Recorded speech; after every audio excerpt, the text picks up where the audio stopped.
تمام قسم کی حمد و ثنا کبریائی بڑائی بزرگی اللہ سبحانہ و تعالیٰ کے لیے ہے جو پوری کائنات کا خالق اور مالک ہے، مدبر ہے، پالنہار ہے۔ بے شمار درود و سلام نازل اللہ کے برگزیدہ بندوں پر، انبیاء کرام علیہ الصلوۃ والسلام پر، خصوصاً ہمارے آخری نبی جناب احمد مجتبیٰ محمد مصطفیٰ صلی اللہ علیہ وسلم پر۔ خطبہ مسنونہ کے بعد سورہ نساء کی ایک آیت کریمہ کا ٹکڑا میں نے آپ کے سامنے پڑھا ہے، اور اس کے بعد ایک حدیث کا بھی ٹکڑا آپ کے سامنے رکھا ہے۔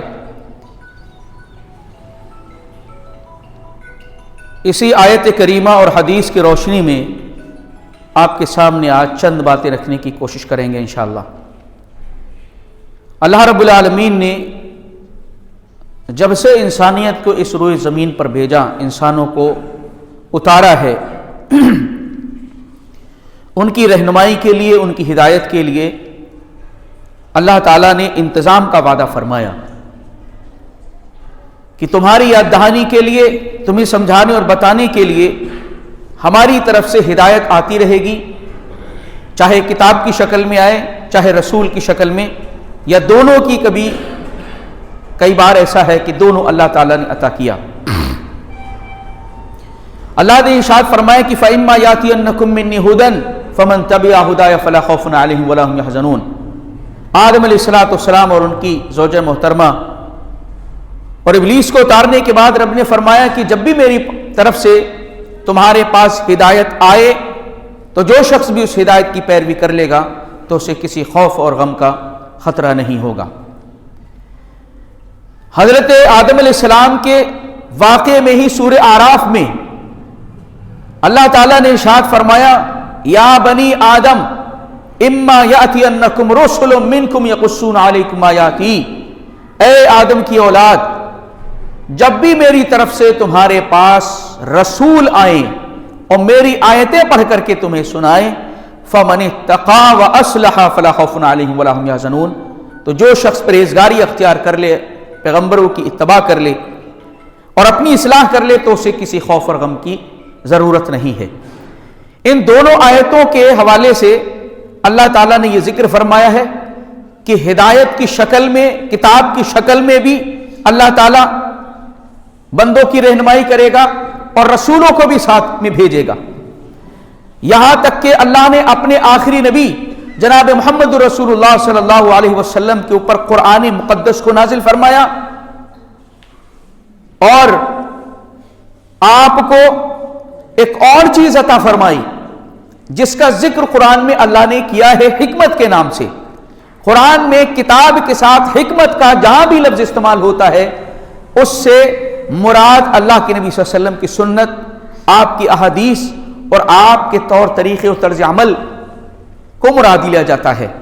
اللہ تعالیٰ نے اس کی بھی وضاحت فرمائی کہ هو الذی بعث فی الامیین رسولا منہم یتلو علیہم آیاتہ وَيُزَكِّيهِمْ وَيُعَلِّمُهُمُ الْكِتَابَ وَالْحِكْمَةَ، کہ پیغمبر کو ہم نے اس لیے بھیجا ہے تاکہ یہ اللہ کی کتاب پڑھ کر کے سنائیں اور ان کو کتاب کی تعلیم دے اور حکمت کی تعلیم دے۔ کتاب سے مراد اللہ کی کتاب قرآن مجید ہے اور حکمت سے مراد جناب محمد رسول اللہ صلی اللہ علیہ وسلم کی حدیث ہے۔ اور اللہ تعالیٰ نے پیارے نبی صلی اللہ علیہ وسلم کی ازواج کو نصیحت فرمائی کہ تمہیں اپنے گھر میں اللہ کی کتاب اور اس حکمت کا درس کرنا ہے، اس کا تذکرہ کرتے رہنا ہے۔ وَاذْكُرْنَ مَا يُتْلَى فِي بُيُوتِكُنَّ مِنْ آیَاتِ اللَّهِ وَالْحِکْمَةِ، اللہ کی آیتوں، کتاب اور اللہ کی طرف سے پیارے نبی کو جو حکمت عطا کی گئی ہے حدیث کی شکل میں، اس کا تذکرہ کرنا ہے، اس کو یاد دہانی کرانی ہے، اس کے ذکر ہونے ہیں۔ اللہ تعالیٰ نے اس آیت کریمہ کے حوالے سے یہ بتایا کہ قرآن کے ساتھ اللہ تعالیٰ نے اللہ کے نبی صلی اللہ علیہ وسلم کو حکمت بھی عطا کی ہے اور اس حکمت کی تعلیم کا اللہ نے حکم دیا ہے اپنے نبی کو۔ یہاں سے یہ چیز واضح کرنا مقصد ہے کہ اللہ کی کتاب کو اور رسول کے اوپر جو حکمت کی شکل میں سنت رسول کی یا حدیث آئی ہیں، ان کو ہم جدا نہیں کر سکتے، ان کو ہم الگ نہیں کر سکتے۔ کہنے کا مقصد یہ ہے اتنی گفتگو کا کہ ایک مہم چلائی گئی پورے ملک کے اندر رجوع الی القرآن کے نام سے، اور چلتی رہتی ہے، برسوں سے چل رہی ہے۔ مطلب کیا ہے؟ قرآن کی طرف لوٹو۔ کیا یہ سینٹینس ہماری شریعت سے میچ کھاتا ہے؟ ہمارے دین کا جو مجموعہ ہے، جو فکر دی گئی ہے، کیا سلف صالحین نے اس قسم کی مہم یا ابھیان چلائے کہ لوگوں قرآن کی طرف رجوع کرو؟ یہاں پر جو لفظ اصل میں غور و فکر کے لائق ہے وہ یہ کہ رجوع کرنا قرآن کی طرف، اس میں بڑی گہرائی ہے رجوع والی لفظ میں۔ رجوع اگر ہم قرآن کی طرف کر رہے ہیں تو کس حساب سے، کس وجہ سے کر رہے ہیں، کس سلسلے میں کر رہے ہیں؟ قرآن کی طرف ہمیں رجوع کرنا چاہیے اس پر ایمان لانے کے لیے، قرآن پر کی طرف ہمیں رجوع کرنا چاہیے اس کو پڑھنے کے لیے، اس کو سمجھنے کے لیے، اس میں غور و فکر تدبر کرنے کے لیے، اور اس کے مطابق عمل کرنے کے لیے رجوع کرنا چاہیے، اور رجوع کرنا چاہیے قرآن کی دعوت کو عام کرنے کے لیے۔ یہ ساری کی ساری چیزیں کا ہم سے مطالبہ بھی ہے، اور رجوع کرنا کا مقصد بھی یہی ہے کہ ان ساری چیزوں کے معاملات میں قرآن کی طرف رجوع کیا جائے۔ یہاں تک کہ اگر امت کے درمیان اختلاف بھی ہو جائے، اس کے فیصلے کے بھی لیے رجوع کیا جائے قرآن کی طرف، تو کیا ہمارے دین نے اس قسم کی قرآن میں، سنت میں کوئی ایسی بات کہی گئی ہے کہ صرف تمہیں قرآن کی طرف رجوع کرنا ہے؟ اور افسوس اس بات کا ہے جو لٹریچر چھاپا جاتا ہے اس میں رجوع الی القرآن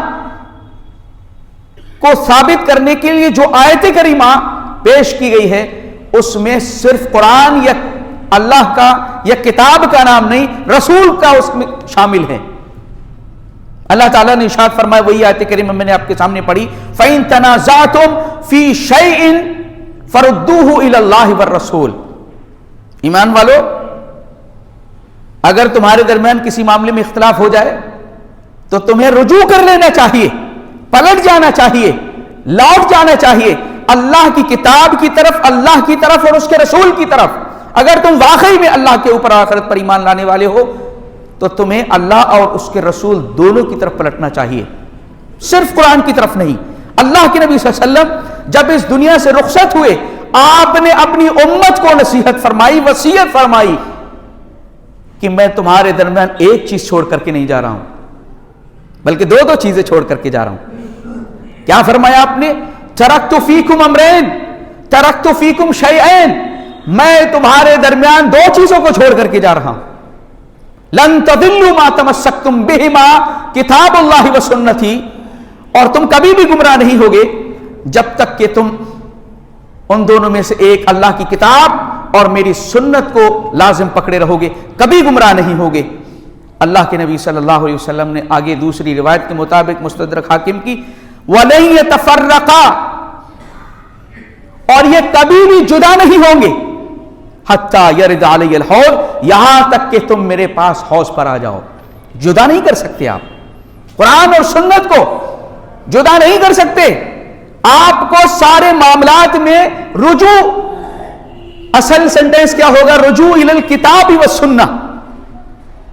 صرف رجوع الی القرآن کا ٹائٹل دینا یہ انکار حدیث اور حدیث کی تخفیف کا شبہ پیدا کرتا ہے۔ اس کا مطلب حدیث کو نظر انداز کیا گیا، یہاں سے پیارے نبی کے طریقے کو نظر انداز کیا گیا، جبکہ پورے قرآن میں ایک بھی ایسی آیت کریمہ نہیں ہے جس میں اس بات کا ذکر ہو کہ لوگوں رجوع کرو قرآن کی طرف۔ جن لوگوں نے لکھا انہوں نے بھی وہی آیت کریمہ پیش کی جس میں دونوں کی طرف لوٹنے کا ذکر ہے۔ سبحان اللہ، الگ نہیں کر سکتے آپ۔ الگ کیسے کیا جا سکتا ہے؟ پورے قرآن میں بار بار اللہ نے اس بات کا ذکر کیا، یا ایھا الذین آمنوا اطیعوا اللہ واطیعوا الرسول، لوگوں اللہ کی اطاعت کرو اور رسول کی اطاعت کرو۔ کیسے کریں گے رسول کی اطاعت؟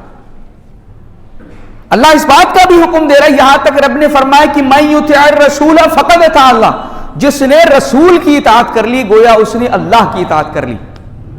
ایک ہی کو یہاں پر ذکر کیا گیا، اس میں رسول کو مقدم کر دیا گیا، کیونکہ نمائندہ ہوتا ہے رسول اللہ رب العزت کی مرضی کا، اسے صرف رسول کی اطاعت اللہ تعالیٰ نے اپنی اطاعت قرار دے دیا ہے۔ اب کیسے سنت کو نظر انداز کر سکتے ہیں، اس کی طرف رجوع نہیں کریں گے؟ کوئی بھی عبادت آپ سنت کے بغیر، حدیث کے بغیر کر کے دکھا دیجئے، کوئی سی بھی عبادت کا مطالبہ ہے ہم سے، وَمَا خَلَقْتُ الْجِنَّ وَالْإِنسَ إِلَّا لِيَعْبُدُونِ، میں نے جنات اور انسانوں کو اپنی عبادت کے لیے پیدا کیا ہے۔ ایک بھی عبادت میرے بھائی سنت کے علاوہ کر کے دکھا دیجئے، ایک بھی عبادت، سنگل عبادت، یہاں تک کہ دعا، آدمی سوچے بھئی دعا تو اللہ تعالیٰ سے مانگنا ہے، جو کچھ کہنا ہے کہہ دیجئے، ایسا بھی آپ نہیں کر سکتے۔ قبولیت دعا کے سلسلے میں ایک حدیث میں آپ کو سناؤں، اللہ کے نبی صلی اللہ علیہ وسلم ارشاد فرمایا، ایک ایسے شخص کا ذکر فرمایا جو پرگندہ حال ہے، پرگندہ بال ہے، اس کو اپنے جسم کی فکر نہیں ہے، غربت سے دوچار ہے، لاچار ہے، ایسی حالت میں اپنے ہاتھوں کو آسمان کی طرف اٹھا کر کے پکارتا ہے اپنے رب کو، یا ربی یا ربی، مطعمہ حرام ومشربہ حرام وملبسہ حرام وغذی بالحرام فأنا یستجاب لہ۔ اللہ کے نبی صلی اللہ علیہ وسلم ارشاد فرماتے ہیں، وہ اپنے ہاتھوں کو آسمان کی طرف اٹھا کر کے پکارتا ہے اپنے رب کو، اے میرے رب میری دعا پکار سن لے۔ اللہ کے نبی فرما رہے ہیں حالانکہ اس کا کھانا حرام ہے، پینا حرام ہے، لباس حرام ہے، تو اس کی دعا کیسے قبول ہو سکتی ہے؟ تو دعا بھی کریں گے تو پیارے نبی نے دعا کے بھی آداب سکھائے ہیں، طریقہ سکھایا ہے، اس کو بھی اصول و ضابطے دیے ہیں۔ کوئی بھی سنگل عبادت آپ سنت کے بغیر، حدیث کے بغیر نہیں کر سکتے، پھر آپ حدیث کو نظر انداز کیسے کر سکتے ہیں؟ مہم چلا رہے ہیں، ابھیان چلا رہے ہیں، تو آپ اللہ کے دین کو واقعی میں پھیلانا چاہتے ہیں، لوگوں کو روشناس کرانا چاہتے ہیں، تو اللہ کی نبی کی سنت کو نظر انداز نہیں کر سکتے آپ۔ اگر کوئی شخص پوری زندگی قرآن کے مطابق عمل کر کے چلا جائے، جو کچھ قرآن میں کہا گیا ہے، کیا وہ شخص قیامت میں کامیاب ہو سکتا ہے؟ ناممکن ہے وہ کامیاب ہو جائے، کیونکہ قرآن بار بار نبی کی اطاعت کی بات کرتا ہے، یہاں تک کہ اللہ نے فرمایا کہ اگر تم اللہ سے واقعی محبت کرتے ہو، دعویٰ ہے تمہارا کہ تم رب سے محبت کرتے ہو، تمہارا یہ دعویٰ جھوٹا ہے اس وقت تک جب تک کہ تم نبی پاک صلی اللہ علیہ وسلم کی اتباع نہ کرو۔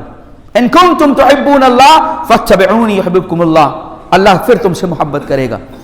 اور ہم نبی پاک صلی اللہ علیہ وسلم کی زندگی کو نظر انداز کر دیں، ایسی مہم چلائے، ایسا پیغام لوگوں تک پہنچائے جس میں آگے دین اور شریعت کو پیش کیا جا رہا ہے۔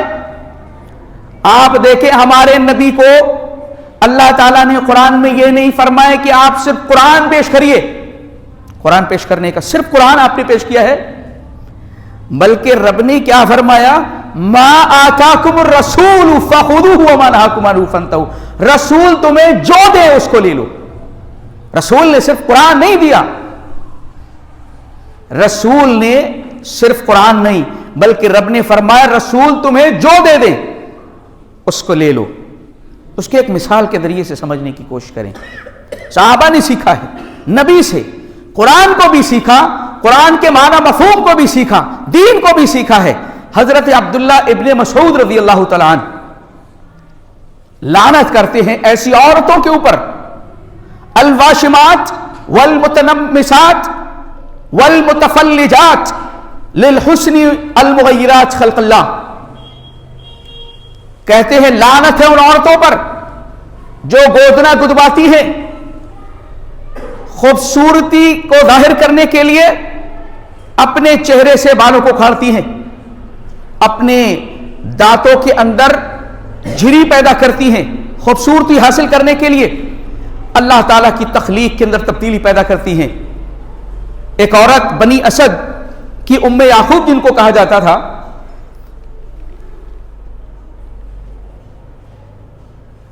تو انہوں نے کہا کہ عبداللہ مجھے خبر پہنچی ہے کہ تم نے ایسا ایسا کہا ہے، تو کہتے ہیں مالی لا العن واللعن رسول اللہ وفی کتاب اللہ، ارے میں ان عورتوں پر لعنت کیوں نہ کروں جن عورتوں کے اوپر اللہ کے نبی صلی اللہ علیہ وسلم نے لعنت کی ہے اور اللہ کی کتاب میں ہے۔ تو وہ عورت پلٹ کر کے کہتی ہے لقد قرأت کتاب اللہ فما وجدت ما تقول، ارے میں نے اللہ کی پوری کتاب پڑھی ہے لیکن جو تم عبداللہ کہہ رہے ہو وہ قرآن میں نہیں ہے. کہیں تو پورا قرآن میں نہیں ہے. آپ ذرا غور کریں, اس زمانے کی خواتین اتنے دعوے کے ساتھ اس بات کو کہہ رہی پورے قرآن میں ایسی چیز نہیں ہے جیسے عبداللہ تم کہہ رہے ہو. حضرت عبداللہ ابن مسعود رضی اللہ تعالیٰ عنہ جواب دیتے ہیں, لقد كنت قرأتيه لوجدتيه اما قرأت وما اتاكم الرسول فخذوه وما نهاكم عنه فانتهوا. اگر تم قرآن کو غور فکر کر کے پڑھتی تو تم پاتی, کیا تم نے اللہ کا یہ فرمان نہیں سنا کہ رسول تمہیں جو دیں اس کے لے لو, رسول جس سے روکے رک جاؤ. اللہ کے نبی صلی اللہ علیہ وسلم نے لعنت کیا ہے. اس کا مطلب کیا ہے کہ یہ قرآن کے مفہوم کے اندر اس آیت کریمہ میں شامل ہے پیارے رسول صلی اللہ علیہ وسلم کا بیان, اور آپ نے جو لعنت کی ہے. صرف قرآن پیش نہیں کیا نبی نے, اور نہ اللہ تعالیٰ نے آپ سے کہا ہے, بلکہ کتاب اور حکمت کی تعلیم دونوں کو کہا ہے. کتاب کی بھی تعلیم کے ساتھ حکمت کی تعلیم کیا ہے, کیا ہے حکمت, اور نبی کو مکلف بنایا گیا کہ حکمت کی تعلیم آپ دیجئے. کیا ہے حکمت؟ نبی نے قرآن کی تعلیم دی, اس کا مطلب حکمت کی بھی تعلیم دی ہوگی. وہ کہاں ہے؟ یہی حدیث ہے, سنت ہے, آپ کی طریقہ ہے. اسی طریقے سے آپ دیکھیں کہ اللہ کے نبی صلی اللہ علیہ وسلم کو قرآن میں اللہ فرماتا ہے کہ آپ ماڈل ہیں, ایمان والوں کے لیے نمونہ ہیں. آپ ایک ایسا ابھیان چلا رہے ہیں جس میں اس نمونے کو نظر انداز کر دیا گیا. کیسے ہو سکتا ہے بھئی؟ اللہ کے نبی صلی اللہ علیہ وسلم کی طرف رجوع نہیں کریں گے, نمونے کو تلاش کرنے کے لیے, نمونے کو حاصل کرنے کے لیے رجوع نہیں کریں گے, پھر نبی پاک صلی اللہ علیہ وسلم کی سنت کو, حدیث کو آپ نظر انداز کیسے کر سکتے ہیں؟ رجوع الی القرآن والسنہ, یہ منہج کی غلطی ہے. صحابہ نے جو دین سیکھا ہے اس کی غلطی, اس کے خلاف یہ چیز پیش کی گئی. اس لیے یہ دماغ میں اس قسم کی باتیں یہ شبہ پیدا کرتی ہیں کہ حدیث کو نظر انداز کیا گیا, تخفیف کی گئی اس کی, جبکہ پورا دین اللہ نے اپنے نبی کے اوپر مکمل فرمایا. اور نبی کہہ رہے ہیں میں تمہارے درمیان دو چیزیں چھوڑ کر کے جا رہا ہوں, آپ کہہ رہے ہیں نہیں ایک کی طرف رجوع کریں گے. کیسے کر سکتے ہیں آپ, کیسے کہہ سکتے ہیں آپ؟ اور اسی طریقے سے اور آ جائیے, لوگوں کو ایک آدھ حدیث سے بھی شبہ ہوتا ہے. اس قسم کے ٹائٹل اور پھر لوگوں کی گفتگو سے یہ اندازہ ہوتا ہے کہ واقعی میں حدیث کی تخفیف کی جا رہی ہے, حدیث کو نظر انداز کیا جا رہا ہے, اس کی اہمیت کو سمجھا نہیں جا رہا ہے.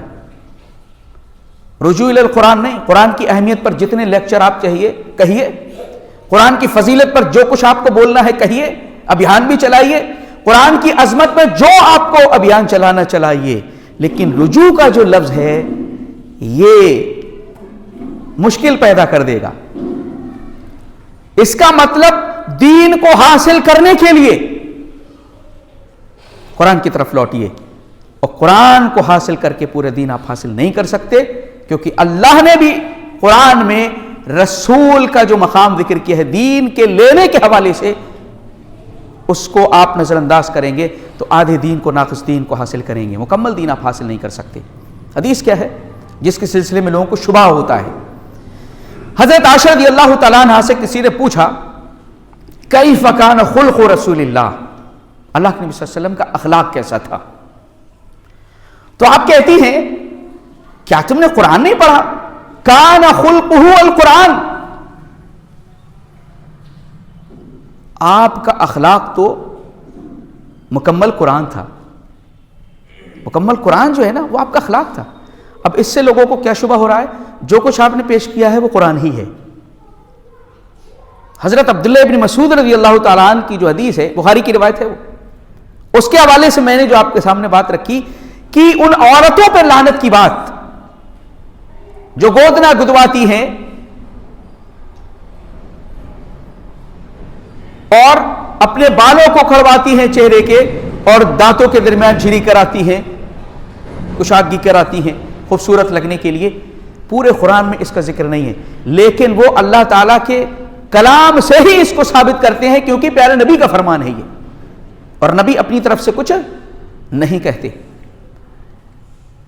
تو یہ بات کہنا کہ قرآن ہی پیارے نبی کا اخلاق ہے، اس کا مطلب یہ نہیں ہے کہ قرآن کے علاوہ آپ نے کچھ پیش نہیں کیا ہے. آپ یہ نہیں کہہ سکتے. اگر آپ کہہ سکتے ہیں تو رجم کا ذکر قرآن میں نہیں ہے. کیا مطلب؟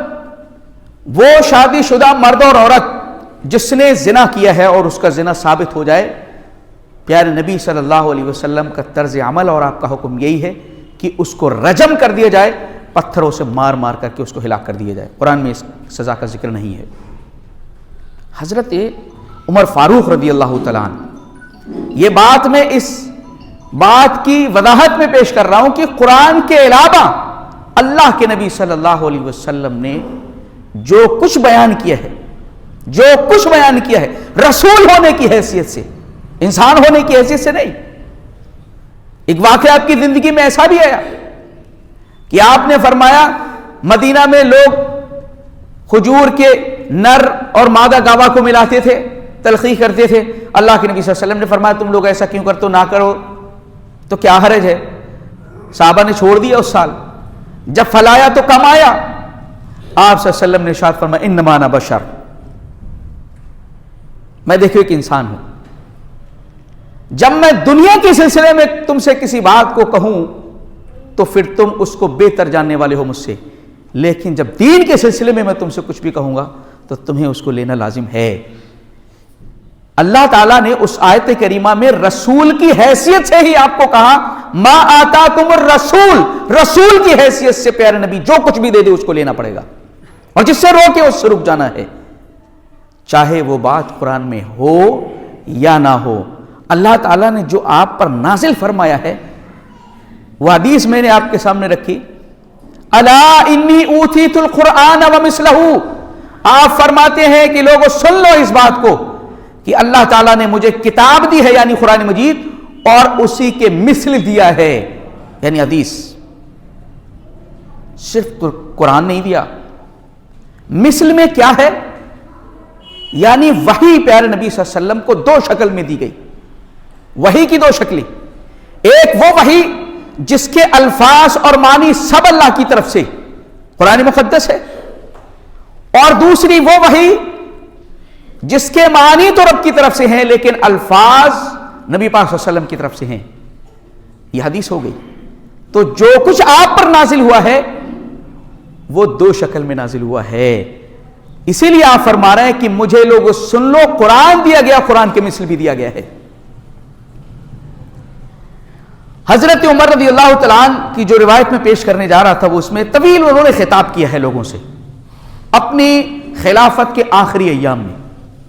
اس میں بیچ میں انہوں نے کہا لوگوں کو سمجھاتے ہوئے، ان اللہ بعث محمدن رسول اللہ صلی اللہ علیہ وسلم بالحق، کہ محمد صلی اللہ علیہ وسلم کو اللہ تعالیٰ نے حق کے ساتھ بھیجا، وانزل علیہ الکتاب، اور آپ کے اوپر کتاب کو نازل فرمایا. فکان ما انزل اللہ، جو کچھ اللہ تعالیٰ نے نبی پاک صلی اللہ علیہ وسلم کے اوپر نازل کیا، آیت الرجم، اس میں رجم کی آیت بھی ہے. دیکھیے قرآن کی بات نہیں کر رہے ہیں، جو کچھ نازل کیا گیا پیارے نبی پر. نزول کی دو شکلیں ہو رہی ہیں، الفاظ و معنی کا نزول قرآن، اور صرف معنی کے نزول الفاظ پیارے نبی صلی اللہ علیہ وسلم کے ہیں. یہ دونوں اللہ تعالیٰ نے آپ کو عطا کی ہیں. کہتے ہیں فکانا ما انزل اللہ آیت الرجم، اللہ کے نبی صلی اللہ علیہ وسلم پر جو کچھ اللہ نے نازل کیا ہے اس میں رجم کی بات بھی ہے. فقرأناها، ہم نے اپنے نبی سے اس کو پڑھا، سیکھا اور یاد کیا ہے. اور کہتے ہیں رجم رسول اللہ صلی اللہ علیہ وسلم، اللہ کے نبی نے خود رجم کیا ہے، اور رجمنا بعدہ، اور ہم نے آپ کے بعد رجم کیا ہے. اب کہتے ہیں اس کے بعد فاخشا ان اطال زمان، ان اطال بالناس زمان، مجھے ڈر ہے کہ زمانہ لمبا ہو جائے، طویل ہو جائے، ان یقول قائل، تو کوئی ایک کہنے والا کھڑا ہو اور کہے ما نجد فی کتاب اللہ آیت الرجم، کہ ہم اللہ کی کتاب میں آیت رجم کو نہیں مانتے، اس لیے نہیں ہے، اس لیے ہم رجم کو نہیں مانتے.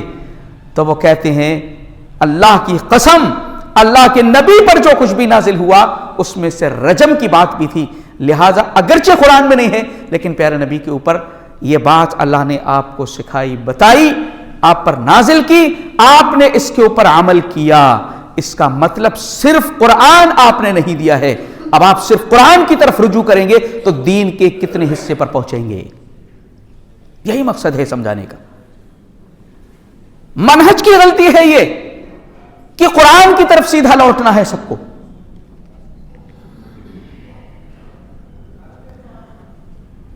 اور یہ چیزیں ان لوگوں کے اندر بڑی کثرت کے ساتھ پیدا ہوتی ہیں جو اس ذہنیت کے ہیں کہ بھئی دین سیدھا سادہ چاہیے، ہم کو آسان دین چاہیے، مشکل میں نہیں پڑھنا چاہتے ہم، حدیث ایسی ہے ویسی ہے، یہ ہے وہ ہے۔ اللہ کے نبی صلی اللہ علیہ وسلم نے حدیث میں ایسے شخص کا ذکر فرمایا کہ یوشک الرجل، کہ ممکن ہے ایک شخص آگے کہے گا متکئا علی اریکتہ، اپنے دیوان پر مسند سے ٹیک لگا کر کے بیٹھا ہوا ہوگا، یہ اس کی آسودہ حالی، شعبان آسودہ حال، ٹیک لگا کر کے کہے گا کہ علیکم بہذا القرآن فما وجدتم فی حلال فاحلوہ وما وجدتم فی حرام فحرموہ۔ عنقریب ایک ایسا شخص پیٹ بھرا ہوا ٹیک لگا کر کے اس بات کو کہے گا آگے کہ لوگوں تمہارے اوپر صرف قرآن لازم ہے، بس قرآن کو پکڑو، بس جو اس میں حرام ہے اس کو حرام جانو، جو اس میں حلال ہے اس میں حلال جانو۔ اللہ کے نبی پہلے ہی کہہ گئے ہیں کہ اس قسم کے لوگ ہوں گے۔ یہ ٹائٹل اور یہ عنوانات یہ شبہ پیدا کرتے ہیں، اور آپ نے فرمایا اس بات کو جان لو کہ اللہ نے قرآن کے جیسا مجھے اور بھی کلام دیا ہے حدیث کی شکل میں۔ اس حدیث کے ٹکڑے سے یہ چیز بھی معلوم ہو جاتی ہے کہ کچھ لوگ کہتے ہیں کہ جو حدیث قرآن کے مطابق اس کو لے لیا جائے، قرآن پر پیش کیا جائے، گویا کہ حدیث کو قرآن پر پیش کیا جائے۔ قرآن میں ہے تو ٹھیک ہے لے لیا جائے، قرآن میں نہیں ہے تو نہیں لیا جائے۔ تو میرے بھائی پھر لینے کی ضرورت کیا ہے؟ حدیث میں آپ نے جو لفظ مثل کا استعمال فرمایا ہے، پیش نہیں کرنا ہے آپ کو، وہ بذات خود حجت ہے، نبی پاک صلی اللہ علیہ وسلم کا فرمان، اس لیے مثل کہا ہے آپ نے، پیش کرنے کی بات نہیں کہی ہے کہ اس کو پیش کیا جائے گا اس پر۔ آپ نے اس کو مثل یعنی اس کے جیسا قرار دیا ہے۔ وحی میں، نزول میں، نزول اللہ کے نبی صلی اللہ علیہ وسلم کے اوپر سنت کی شکل میں، حدیث کی شکل میں بھی ہوا ہے، اور یہ قرآن مجید کی آیات بہت ساری اس بات پر گواہ بھی ہیں۔ حکمت کی بات قرآن نے کہی ہے، رسول کی اطاعت کی بات کہی ہے، اختلاف میں کتاب اللہ کے ساتھ رسول، سنت رسول کی طرف بھی پلٹنے کی بات کہی ہے۔ آپ سنت کو نظر انداز نہیں کر سکتے، اور پھر اتنی بڑی مہم پورے ملک کے اندر برسوں سے چل رہی ہے۔ قرآن مقدس کو کی اہمیت اپنی جگہ پر ہے، اس کے مقام کو اونچا دکھانے کے لیے سنت کو نظر انداز آپ کر دیں گے تو آپ کو مکمل دین ہاتھ نہیں آئے گا،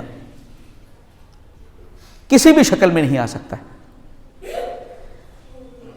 لوگوں نے کیا کیا ہے، منہج لوگوں کا مختلف رہا ہے۔ پچھلے ایک خطبے سے پہلے میں نے انکار حدیث کے سلسلے میں آپ کے سامنے گفتگو رکھی تھی، اسی کا یہ ایک تتمہ ہے، اسی سے متعلق ہے۔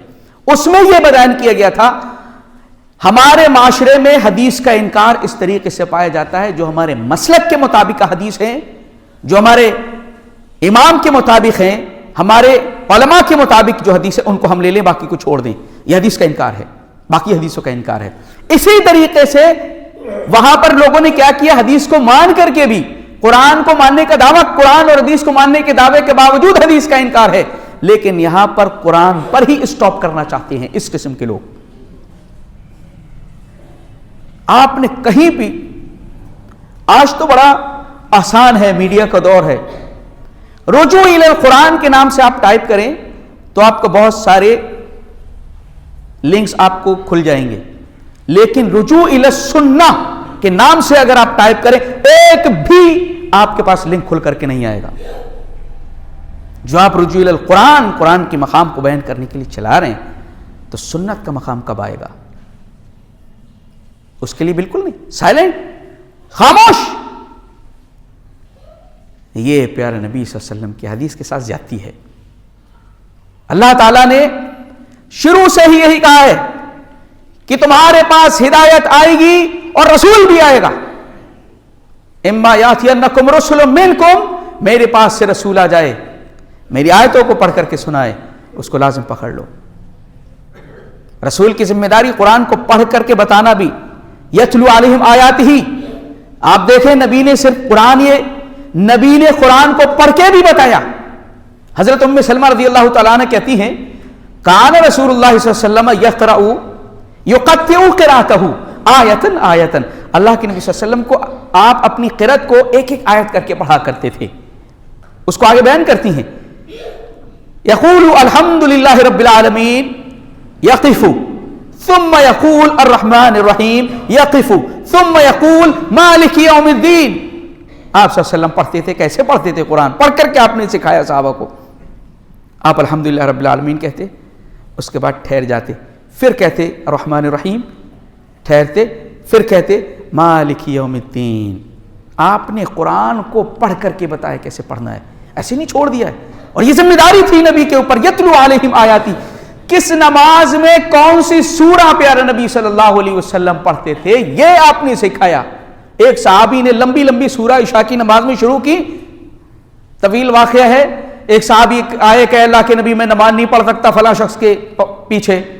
کہا کیوں؟ کہا اللہ کے نبی میں کام کر کے آتا ہوں، اتنی لمبی نماز پڑھاتے ہیں جی، سورہ بقرہ شروع کر دیتے ہیں، میں نہیں پڑھا سکتا. آپ نے ان کو بلایا، کہا کہ انت فتان، سب سے بڑا فتنہ گر ہے، لوگوں کو فتنے میں مبتلا کرنا چاہتے ہو، تمہارے لیے کافی تھا اذا والشمس وضحاہا اذا الشمس کو. اس طرح کی سورہ کیوں نہیں پڑھتے تم؟ اللہ کے نبی نے سورہ بھی پڑھیں گے تو وہ بتایا کیا پڑھنا ہے. قرآن مجید کو جو سجدے ہیں ہم کرتے ہیں، یہ کہاں ہے؟ قرآن میں یہ لکھا ہے اللہ تعالیٰ نے یہیں پر سجدہ کرنا ہے آپ کو. کئی آیتیں ایسی ہے جس میں وہاں حکم نہیں ہے سجدے کا بظاہر، لیکن اللہ کے نبی صلی اللہ علیہ وسلم نے کیا ہے، آپ کو کرنا ہے. تو قرآن مجید کو پڑھ کر بھی سکھایا، قرآن کو کیسے کہاں کیسے پڑھنا ہے وہ بھی سکھایا ہے نبی نے. آپ اس کو بالکل ختم کر دیتے کہ بھائی آپ آئیے اس کی طرف، سنت کی طرف. کب اس پر محنت ہوگی میرے بھائی؟ اس کو نظر انداز آپ نہیں کر سکتے. یہاں تک کہ قرآن مجید کی سورہ فرقان کے اندر حیرت ہوتی ہے. ایک آیت بہت کئی باری ہم پڑھتے ہیں، رسول کہیں گے، آیت نمبر 30 ہے یہ، وقال الرسول یا ربی ان قوم اتخذوا هذا القرآن مہجورا. رسول کہیں گے قیامت کے دن اللہ میری قوم ہے جس نے قرآن کو چھوڑ دیا. دیکھیے قرآن کی بات تو ہے. اس سے 3 آیت پہلے جسٹ 30 ہے، 27 نمبر کی آپ آیت پڑھیں. وَيَوْمَ يَعَزُّ الظَّالِمُ عَلَى يَدَيْهِ، آپ دیکھیں گے کہ ظالم اس دن اپنے ہاتھوں کو چبائے گا. یقول یا لیتنی اتخذت مع الرسول سبیلا، اور اپنے ہاتھوں کو چبا چبا کر کے یہی کہہ رہا ہوگا کاش کہ میں نے رسول کے راستے کی پیروی کی ہوتی. آپ کو دونوں ساتھ میں لے کر کے چلنا پڑے گا. یہ ہمارا دین ہے. اس دین کے 2 پلر ہے، کتاب اللہ، سنت رسول اللہ. آپ سنت کو نظر انداز نہیں کر سکتے. اگر آپ سنت کو نظر انداز کرتے ہیں تو اس آیت کے اندر اس شخص کا حال بیان کیا ہے. اللہ رب العزت نے جو سنت کو چھوڑ دے اور قرآن کو چھوڑنے کے والے کے خلاف کو رسول شکایت کرے. قرآن کو نظر انداز، قرآن کے ساتھ حدیث کو نظر انداز آپ نہیں کر سکتے. ایک عبادت بھی آپ نہیں انجام دے سکتے حدیث رسول کو چھوڑ کر کے، ایک بھی عبادت. پھر اس پر توجہ کیوں نہیں ہے؟ اس کے لیے ابھیان کیوں نہیں ہے؟ اس کے لیے محنتیں کیوں نہیں ہیں؟ اس کے لیے جاگرکتا کیوں نہیں ہے؟ اس کے لیے کیوں لوگوں کو آگاہ نہیں کیا جاتا؟ اور نہیں کیا گیا، کب کریں گے؟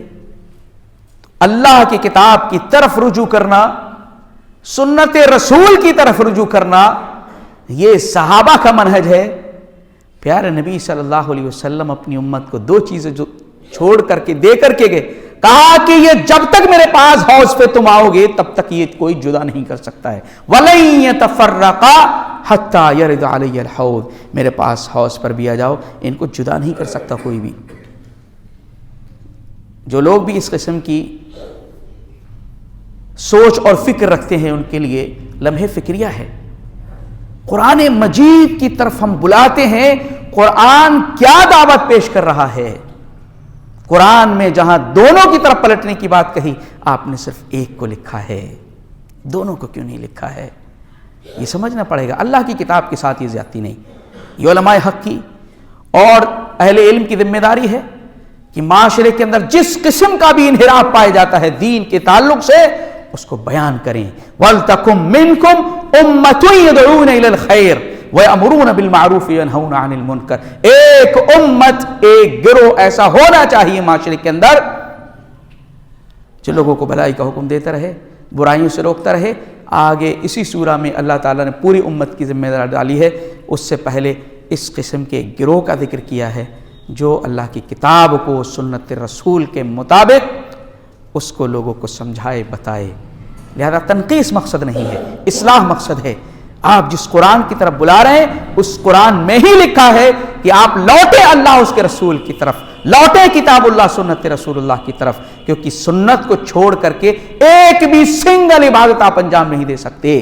جب نہیں دے سکتے تو اس کو لوگوں کو کب آگاہ کریں گے؟ اس کے لیے کب وقت آئے گا؟ اللہ رب العزت مولا کریم نے عمل کی توفیق عنایت فرما۔ مولا کریم جب تک ہم اس دنیا کے اندر ہیں اسلام پر زندہ رہیں، جو ہمارا خاتمہ ہو ایمان پر ہو، آمین۔ واخر دعوانا الحمدللہ رب العالمین۔